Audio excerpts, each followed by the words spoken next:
Okay.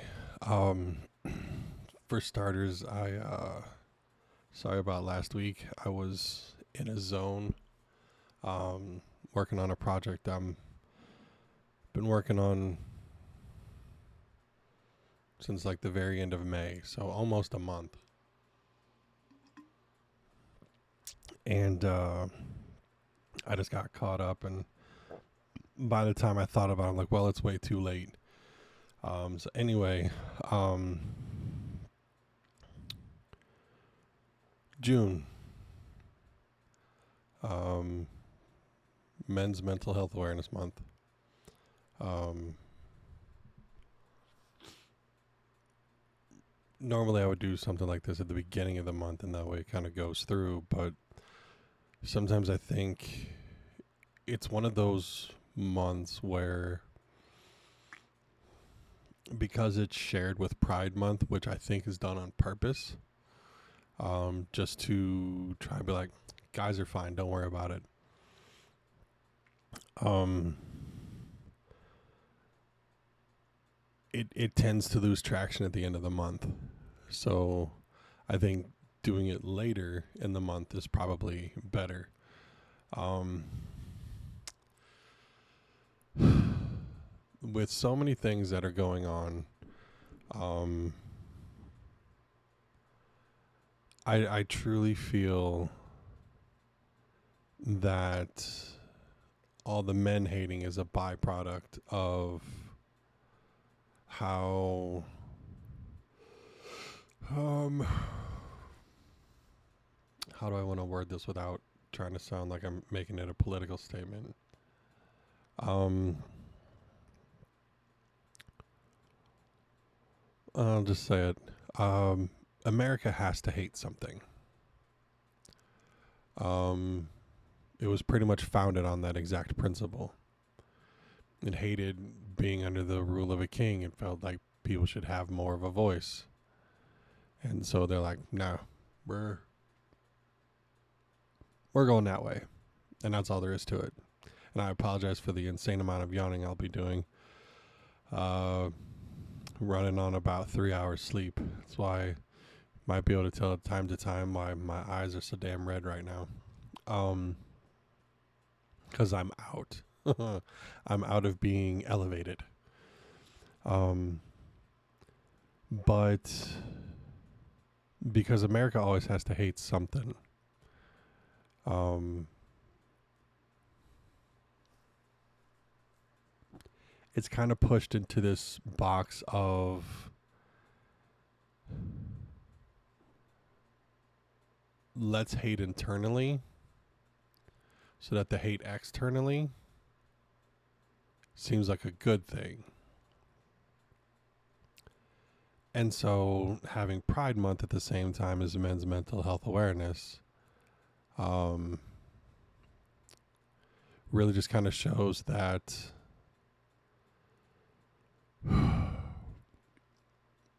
people don't give a shit.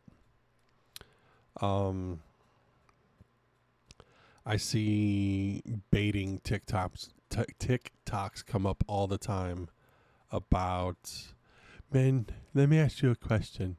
Is it true the reason why you don't trust anymore is because you had your heart broken and you just don't want to have it break again?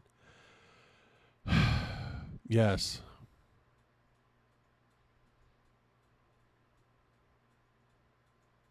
Are you happy now? Are you happy that you have this great and wonderful answer? Um, Jesus Christ, I did not think I would be this bad.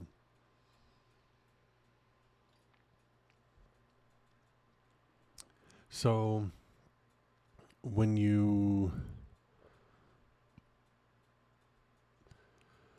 have you ever seen the movie The General's Daughter? Really good movie. About this girl that goes out into the military, and she wants to be the good soldier that her dad always wanted, and um, she goes through basic training and apparently was just there to just literally soldier forward. And gets broken off, and I want to say it was like 4 or 5 guys end up beating her up, stripping her naked, putting ropes around her arms, tent pegging her to the ground, ripped off her underwear, stuffed in her mouth, and all 5 of them took turns raping her. Horrible, horrible thing. And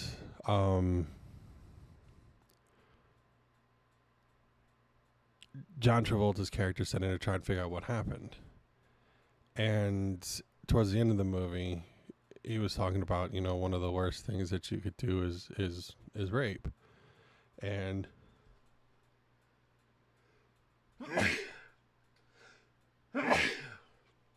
excuse me. And he goes, no, that's not true. There's one thing that's worse than rape, and that's betrayal. So what he was trying to say, because she tried to tell him it happened and had the marks on her wrists and ankles to prove it, had the rape kit done to prove it, General just pushed it away. And that quote has always stuck with me. The worst thing you could do to someone is betray them. And for the most part, I think by the time you're 30, you've experienced it. And either you're completely immune to it, or you do it so often that you do it to someone else, and it's just, who cares? I'm enjoying myself. I don't care what happens to anybody else. And I think our constant obsession with these things is the reason why everyone is so full of themselves right now. You have women that love to throw around key words, triggering words, if you will.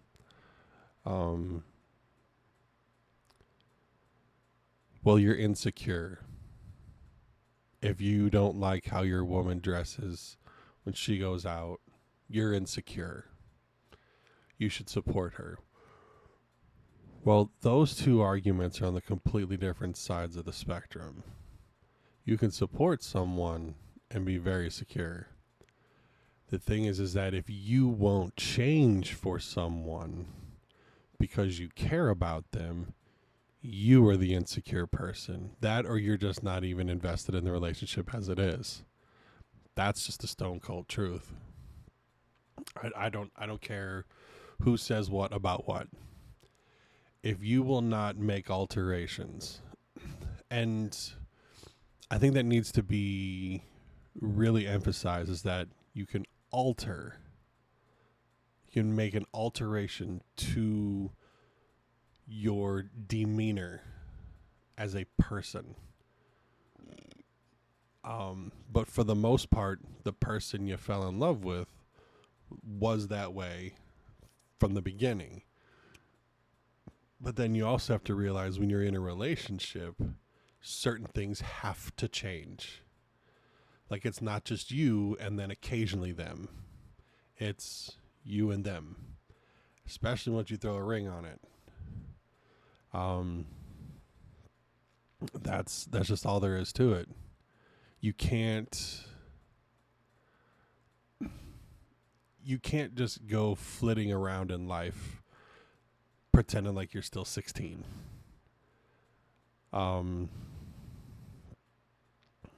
You know, you've got women that have found that there's a get rich quick scheme that they can jump on with OnlyFans. And I hate when people, man, some of the words that get censored right now, it's like, and it's the ones that do, like, oh my God, just say OnlyFans. Why are we censoring ourselves? I don't remember what word came up the other day that I was just shocked. I'm going, we're censoring this word now? I don't know. I'll probably do a whole nother video on why censoring words is just stupid. Well, the vast majority of words being censored is stupid. There's like a small handful. Anyway, when girls find out that they can take advantage of being 18 to 25, which is the ideal marketing demographic for everything. For everything. For everything. It is the key marketing demographic. Because if you can get someone hooked at 18 to 25 on something, they will probably be there for the rest of their life. Unless you get professional help to change that position. So they're just like, I'll do it for 7 years. It's not that big a deal. But those are your most prime years to, there's no easy way to say this without pissing some people off, but those are your prime years to be demonstrative towards you are worth a relationship. And if you are just so flippant about who gets to see you, and I've always was curious, and I've never met one in real life, but if I ever do, what I want to do is I want to go, what'll this get me? I'll give you this right now. What is this going to get me? I mean, at the very least, you should be 100% naked. And the fact that there would be some that would just be appalled is just kind of going, what is it, because you get to see someone who's doing it, that I'm handing you actual cash, or that you can't profit on it any more than just the $5? I mean, where does your dignity draw a line? And the sad part is, because again, taking this long extended conversation to come back to the point, the reason why you make money is because guys are not mentally okay up here. They seem to think, if I can give this woman enough money, she will realize how much I have to offer, and that means I have a chance. No, my dude, you don't. You have no chance. And I know I've talked about this before, but I want to say it was Pokimane. This guy paid $10,000 to meet her and wanted to get a hug. And I'm 100% positive in his mind, he was thinking, if I can give her 10 grand, she's going to think I got all this money and she'll give all that up for me. Because it's a pipe dream. And all he got was a hug. And then a few weeks later, she was tagging him on Twitter, thanking him for the vacation that she and her boyfriend were on at that time. If that's not a wake-up call to everyone who's trying to give these chicks money, I don't know what is. I really, truly don't. It's just like you go on Twitch and chicks are in bikinis in a inflatable pool, and I'm going, I understand that y'all make money off of this, but you're supposed to be a gaming platform. And now you're basically Cinemax. I mean, money's that powerful, I guess, because that's disgusting and pathetic. And I'm sorry, but dudes, stop giving chicks money just because they're cute. They don't care about you at all. They'll flash their boobs at you, and then next thing you know, they're just thanking you for the money, and they move on, and you are nothing more than whatever dollar amount you gave them. That is all you will ever be. And I seriously hope, if you know someone who's out there that has this mentality, that if I give them enough money, she will eventually be with me. No, she won't. She is on Twitch. She is on OnlyFans to make money. And they give you this sense of them being single and that they can just accept the money and they move on. But that's the whole reason why they are there. It's just like going to college. College is an educational system second. It's a business first. Period. Why do you think tuition goes up every single year without fail? You have been told your entire life you need to go to college, get a degree. So the colleges know there's always going to be an influx of kids. It's always going to be an influx of people to try and get a degree. Keep raising them prices. They'll pay it because of the promise of a projection of something on the other side, not a promise of having something on the other side, but the potentiality. Everything is designed to take stuff from you. Everything. Anytime you go to a store, and let's say you go often enough that they know you by name. There's one place that I know of that I can do that.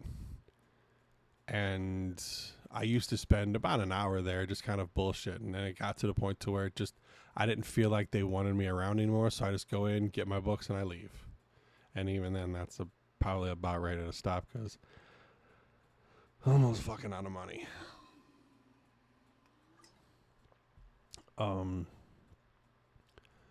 But had a conversation with some friends today, and I had said about how when I was about 16, 17 years old, I had completely denounced organized religion. I think it all boils down to just two main things: be kind to one another, and help each other out. That's it. Anything and everything else you throw onto a religion is for them to try and stand out because this is the right way. I mean, how many times do you drive around and you see First Something Church of something?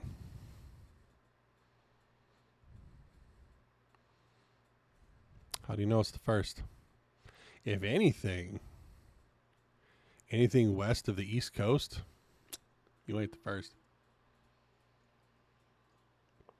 Unless you're a Mormon. Unless you're a Scientologist. All those churches were formed on the East Coast. I mean, you had Puritans. Ain't no Puritans anymore. Why? Because let's stop setting people on fire. That would be great. And it's all a big ordeal to try and convince you to let go of what little extra money you have in order to protect yourself for something that is, again, projected and not actually there on the other end.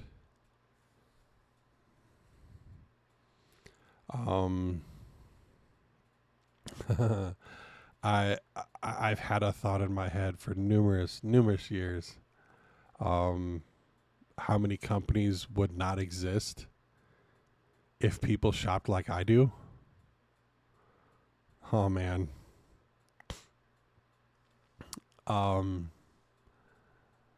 Starbucks wouldn't be a thing. I think I've been to Starbucks maybe about a dozen times, and 10 of those dozen were when I worked selling computer parts. And that was just because there was one in a Target down the street. We'd go get a nice, tasty little beverage, and sometimes a really kick-ass breakfast sandwich without waiting in line at Chick-fil-A. And yeah, I'm like,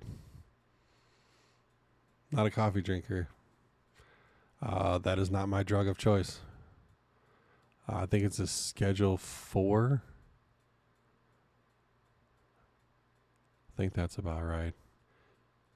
Because I think like morphine and shit like that are 3s. But yeah, I think it's a Schedule 4. 4 or 5. It's on the list of an actual drug. Most widely pushed drug on the planet. And is the only one that is universally accepted for people to have withdrawal symptoms from. Think about that for a minute.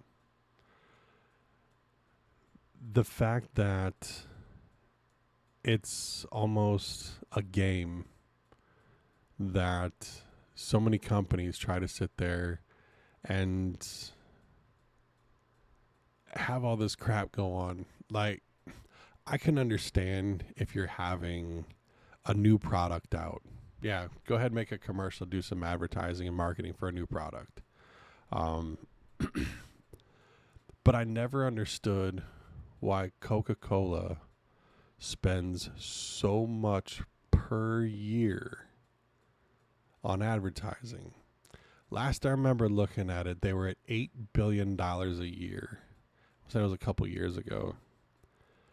But imagine spending $8 billion to remind people to go pick up shit that's already in a rotation to be picked up.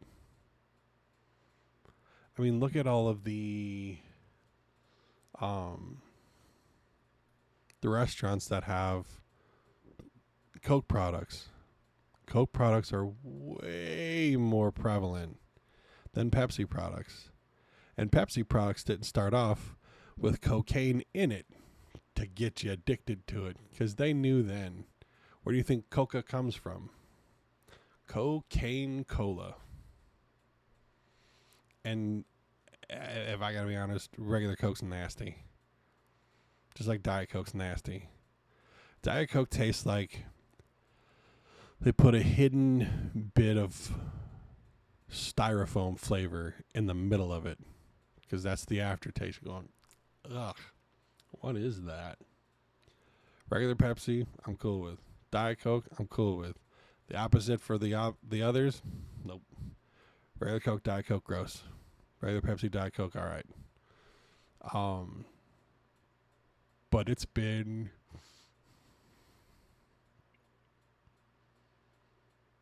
seven or 8 years since I've had a Pepsi.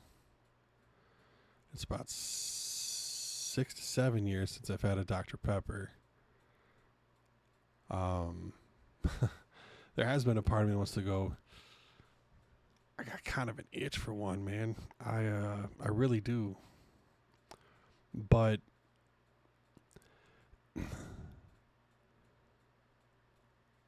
there was a while ago when I had told people some of the things that had gone on in my life and how things have been kind of fucked up. And one of my friends,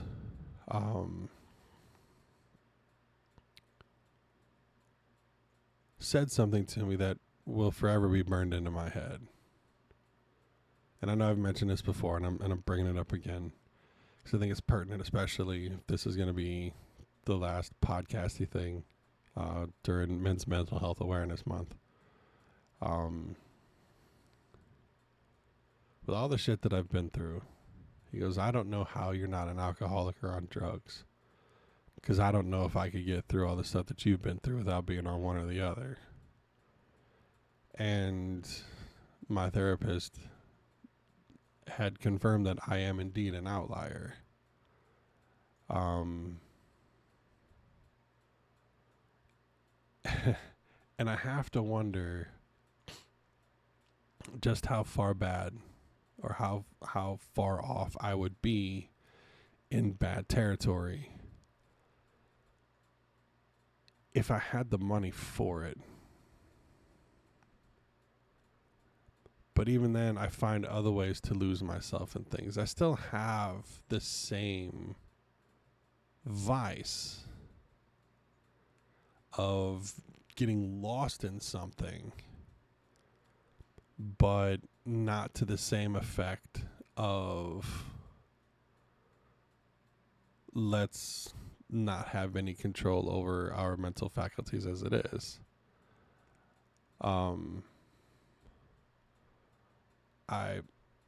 That's just how I've kind of always been. I want to always be aware of what's going on.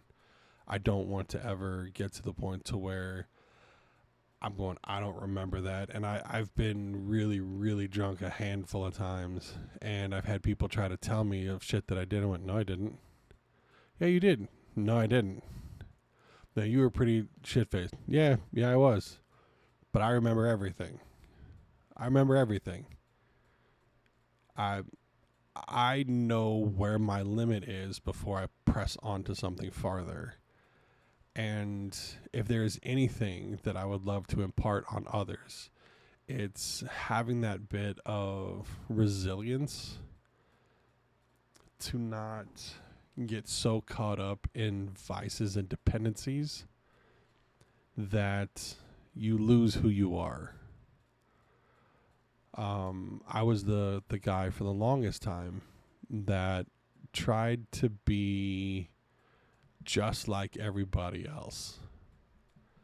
And here's the really messed up part. Not only was I the guy who tried to be like everybody else, but I had a wider circle of friends. Had more people that I could reach out to. There used to be barely a day that would go by that I wouldn't get a phone call from someone. I wouldn't get a text from someone. And that has dwindled down to, by and large, only really talking to one, maybe two people on a fairly consistent basis. Make that three. And three we're going to put in parentheses. But it even just bringing up stuff about my past and about almost to the exact day. We're a couple months out, but almost to the exact day of being 20 years of meeting one of your parents for the first time and having all of that shit that happened from it. It was in the psychology world, you'd call it a manic moment, because it flared up and it was like, oh my gosh, this is great. A year later,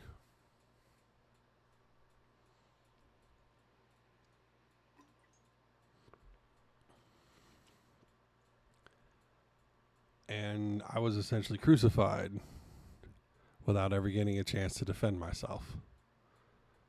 And when I did defend myself, they had already made up their mind. I was guilty without being able to be proven innocent. And all of that fell apart. And I sit here and, I'm not a mess for it.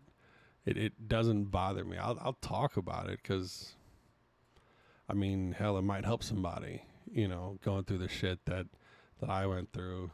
And it just got to the point where I'm going, I don't care anymore. I did.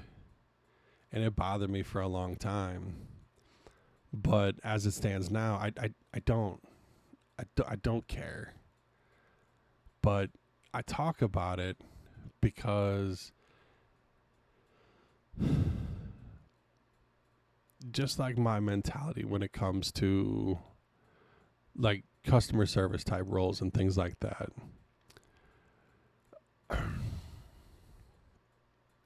you never know what someone else is going through when they walk through the door of your business. But treating someone as if they're bothering you or doing a disservice is not how you're going to go about fixing what's going on with you. You're essentially just going, here, you take this bad attitude, and I don't have to carry it anymore. Whereas I always look at it as, if I'm having a bad day, I'll usually just be quiet. I don't usually, I, I say I don't usually, I rarely ever will take it out on someone unless they just start to be a piece of shit to me and I'm going, all right, that's enough. This is where it ends. Mainly because I learned very early on is you have to pick your battles. And fighting every fight is exhausting. So there's some fights I'm just going, pretty obvious you're not going to listen. So no sense in wasting my breath. I'll just move on. Or I'll go take a walk for a little while and just vent my irritations out loud. So at least they're spoken. So I don't carry it anymore. My steering wheel can carry it for me. I can't say enough good things about steering wheel therapy. I can't. Just saying it helps, but using it as a weapon to attack someone else is never going to fix anything. And that's where I would like people to kind of start going, you can be mad, you can be upset, that's fine. But don't look at getting even. Just let it be known that wasn't cool. I didn't like that. Can we not? And then you move forward. One of my last roommates got irritated that I cussed as much as I do. And I said, I will try to do less. I know I am capable of doing less, but sometimes having that perfect cuss word in the perfect spot for your sentence is all the more you really need. And I'll throw it in there if it fits in the situation. Obviously, it's going to be depending on where I am, but for the most part, it's like, no, that's just who I am. You're trying to ask me to change who I am. That would be like me saying, okay, I hear what you're saying. You want me to cuss less. Well, I want to ask something from you. So that way, if we're doing an exchange here, we can have it be to where we both are giving up something. I want you to not give a shit about me cussing. I mean, that's one of those... Most of the time, I feel whenever someone says, could you not cuss as much? It should only really be said at like a funeral or a child's birthday party or with children present. Period. Beyond that, we're adults. Those are adult words. Grow up. That's you basically telling me that you view yourself as better because the way that I choose how to speak upsets you, so I need to change for you. No. There are 4 people in this world I will change for. The one who birthed me, the one who has sex with me, the one who pays my bills, and the one who signs my check. That's it. No one else. Because either you're going to get along with me or you're not. And I spent way too much time when I was younger tiptoeing for people to try and be me, but the me they would like, instead of just being me. And now I'm being me. And in some regards, I'm happier because I don't have to feel like I'm putting on a facade. But at the same time, I'm a lot more alone. So, how does that balance out properly? Irony, you are a whore. But yeah, I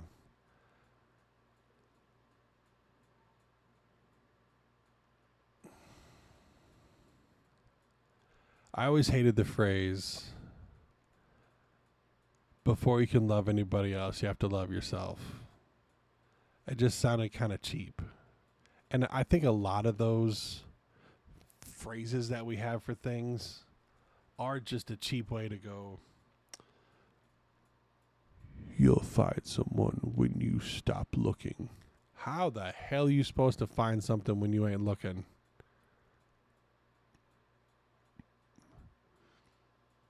You'll find someone when you least expect it.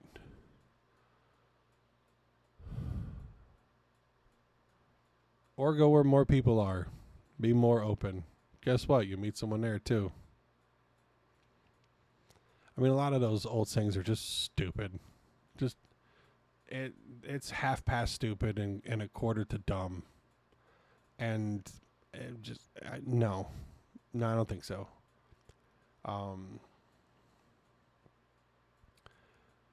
Because it's like that's like I can't find my car keys.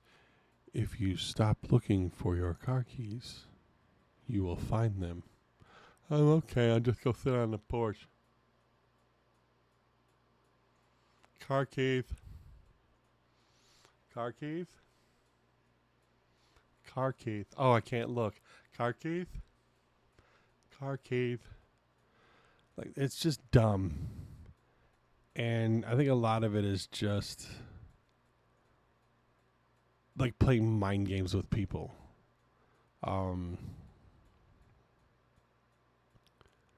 And I would love to try and snap that for some people. At least give you a shot to just go.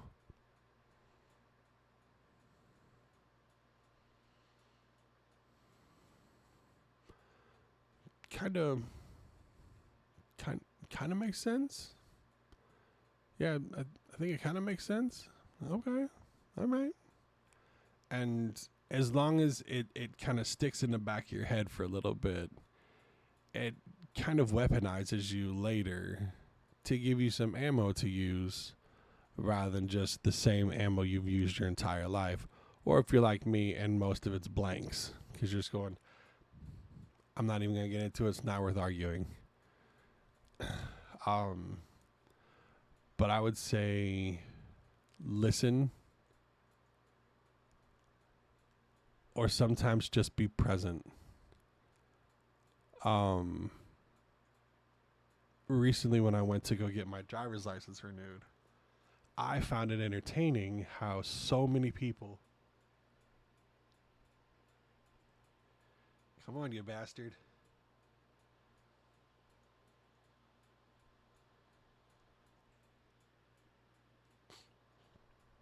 Asshole. I found it entertaining how so many people had their face buried in this thing.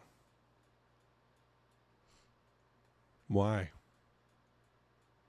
Have a thought. Observe. Watch. Listen. Start preparing something that whenever it's your turn to go talk to somebody, you actually have a sense of, I'm going to ask them how they're doing. Because there's probably a ton of people that come in and out of their place of business is, hey, you got, oh, you don't? All right, and they leave.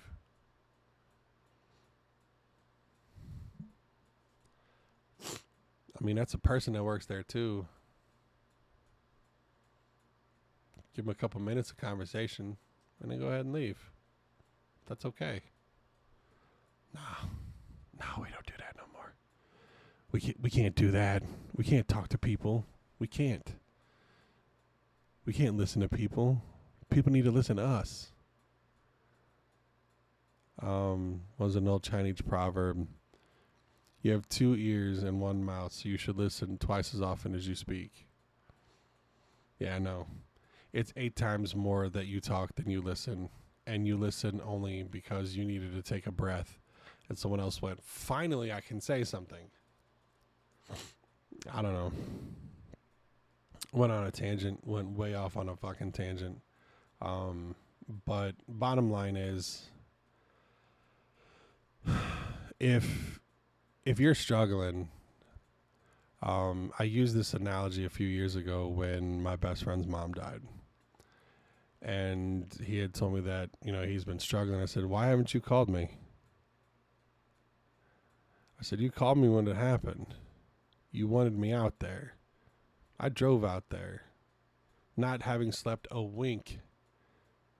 I hadn't slept more than, I think, almost 30 hours since the last time I slept. By the time I did sleep after leaving there. It's like I saw almost as much as you did. So you essentially asked me to help carry that situation with you. Not for you, because that's doing a disservice to all of you. I'm not going to carry it for you, but I will help you carry it. It's no different than if you're moving and you need help moving big ass items out of your house, or a lot of items out of your house. You're going to call people to help you out. So why are you okay with people helping you move physical items and carry those and help you carry those, but you're not okay with anybody helping carry mental items as well? It's the exact same situation for the exact same reason. Taking this, putting it somewhere new.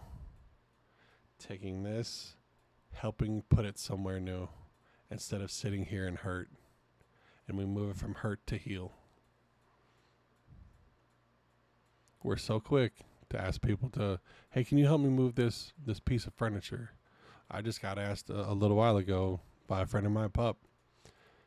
Can someone come out and help me put together a barbecue pit? Sure. I'll come out. 1, got to spend time with a friend. 2, got to have conversation. 3, got to help put together a crazy ass barbecue grill. 4, got to see my niece again that I haven't seen. Holy fuck, she's a teenager now. But it ticks all the boxes. I mean, at the end of the day, the only thing you can't get back is time. And you can't get back words that hurt. So since you can't get back time, have that be the only thing you can't get back. Don't always use words that hurt. And don't give people the attention that they're desperately seeking. If you need help with just getting something off your chest, vent to somebody. Ain't nothing wrong with it. Ain't nothing wrong with it. Shit. Like my friend said, doesn't know how I'm not an alcoholic or a drug addict with all the shit that's going on to try, and I can help carry shit. I carry most of my stuff myself. At least if I feel like I'm helping someone else carry something, they don't have to know what it's like to be me about carrying most of things by myself. Because there aren't too many people that get to know real in depth. But if you ask, I'll tell you. Conversation comes up, I'll mention it. Of going, I understand this. I understand. Here's my references. So I get it. But this whole thing of